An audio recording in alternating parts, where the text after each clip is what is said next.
പെണ്ണിൻ മനസ്സറിഞ്ഞ പൊന്നിൻ ശേഖരം 45 വർഷത്തെ സേവന പാരമ്പര്യവുമായി new mini gold and diamonds palace road Mattancherry.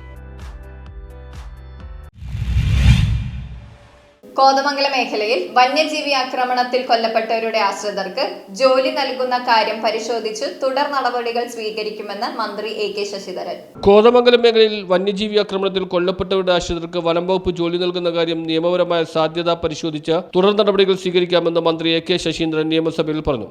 Kothamangalam മണ്ഡലത്തിൽ 650.16 ലക്ഷം രൂപയുടെ പ്രതിരോധ പ്രവർത്തനങ്ങൾ പ്രത്യേകമായി നടപ്പിലാക്കി വരുന്നുവെന്നും ചീഫ് വൈൽഡ് ലൈഫ് വാർഡനോട് പ്രദേശങ്ങൾ സന്ദർശിക്കുവാൻ നിർദ്ദേശം നൽകിയതായും മന്ത്രി എ.കെ. ശശീന്ദ്രൻ നിയമസഭയിൽ അറിയിച്ചു.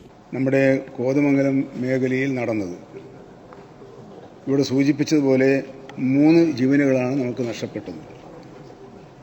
അത് അങ്ങേയറ്റം വേദനാജനകവും അമ്പരപ്പിക്കുന്നതുമാണ്.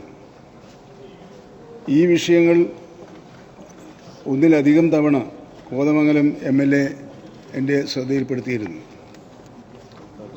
ബഹുമാനപ്പെട്ട വ്യവസായ മന്ത്രി പി രാജീവനും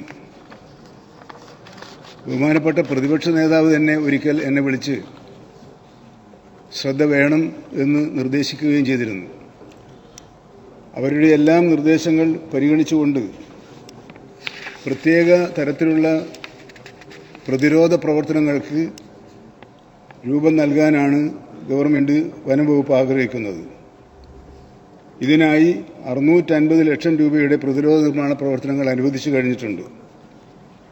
3 RRTകളും 24 മണിക്കൂറും പ്രവർത്തിക്കുന്ന ഡിവിഷൻ എമർജൻസി കൺട്രോൾ റൂമും ഇപ്പോൾ പ്രവർത്തിച്ചു വരുന്നുണ്ട്. ഇതിൻ്റെ വിശദാംശങ്ങളൊക്കെ പലപ്പോഴായി സഭയിൽ അവതരിപ്പിച്ചിട്ടുള്ളതാണ്. കോതമംഗലം മണ്ഡലത്തിലും പരിസര പ്രദേശങ്ങളിലും വന്യജീവി ആക്രമണം തുടർക്കഥയാവുന്ന സാഹചര്യത്തിൽ വനം വകുപ്പിന്റെ കൂടുതൽ ജാഗ്രതയോടുകൂടിയ ഇടപെടലുകളും പ്രതിരോധ മാർഗങ്ങളും ഉണ്ടാകണമെന്നും കൊല്ലപ്പെട്ടവരുടെ ആശ്രിതർക്ക് വനം വകുപ്പ് ജോലി നൽകണമെന്നും ആവശ്യപ്പെട്ടുകൊണ്ട് ആന്റണി ജോൺ MLA ഉന്നയിച്ച സബ്മിഷന് മറുപടിയായിട്ടാണ് മന്ത്രി ഇക്കാര്യം സഭയിൽ വ്യക്തമാക്കിയത്. അവിടെ കുട്ടമ്പുഴ പഞ്ചായത്തിലെ വാര്യത്തെ കാശിരാമൻ മുതൽ ഏറ്റവും ഒടുവിൽ കഴിഞ്ഞ ഡിസംബർ 29-ന് മണ്ഡലത്തിലെ തൊട്ടടുത്ത പ്രദേശമായിട്ടുള്ള മുള്ളിരിങ്ങാട് കൊല്ലപ്പെട്ട 23 വയസ്സുള്ള അമർ ഇലാഹി വരെ 13 പേരുടെ ജീവനാണ് വന്യജീവി ആക്രമണവുമായി ബന്ധപ്പെട്ടുകൊണ്ട് ഇതുവരെ നഷ്ടപ്പെട്ടിട്ടുള്ളത്. നിരവധി ആളുകൾ ഇപ്പോഴും കർഷകരും വനം വകുപ്പ് വാച്ചർമാരും അടക്കം ഗുരുതരമായി പരിക്കേറ്റ് കഴിയുകയാണ്. അതോടൊപ്പം തന്നെ വ്യാപകമായ കൃഷിനാശം അടക്കമുള്ള അത്തരം സംഭവങ്ങൾ നിത്യേന വാർത്തയായി വരികയാണ്. അപ്പോൾ ഭീതിജനകമായ ഒരു സാഹചര്യമാണ് പ്രദേശങ്ങളിൽ 5 പഞ്ചായത്തുകളിൽ അവിടെ കുട്ടമ്പുഴയിലും പിണ്ടിമനയിലും കീരമ്പാറയിലും കവളങ്ങാടും കോട്ടപ്പടിയിലും ഉൾപ്പെടെ ഈ 5 പഞ്ചായത്തുകളിലെ വനമേഖലയോട് ചേർന്ന് കിടക്കുന്ന പ്രദേശങ്ങളിൽ അതിരൂക്ഷമായ സാഹചര്യമാണ് ഇന്ന് നിലനിൽക്കുന്നത്. അതോടൊപ്പം തന്നെ സമീപ പഞ്ചായത്തുകൾ ഞാൻ സൂചിപ്പിച്ചു ആദ്യം അമർ ഇലാഹിയുടെ വിഷയം. അപ്പോൾ അങ്ങനെ അത്തരം ഗുരുതരമായ സാഹചര്യങ്ങളിലൂടെ കടന്നു പോകുമ്പോൾ വനം വകുപ്പ് ഒട്ടേറെ പദ്ധതികൾ ഇപ്പോൾ പ്രഖ്യാപിച്ചിട്ടുണ്ട്. ആ പദ്ധതികളെല്ലാം വളരെ സമയബന്ധിതമായി തന്നെ നമുക്ക് പൂർത്തീകരിക്കേണ്ടതുണ്ട്. അതിന് പ്രത്യേകമായ ഇടപെടൽ ഉണ്ടാകണം.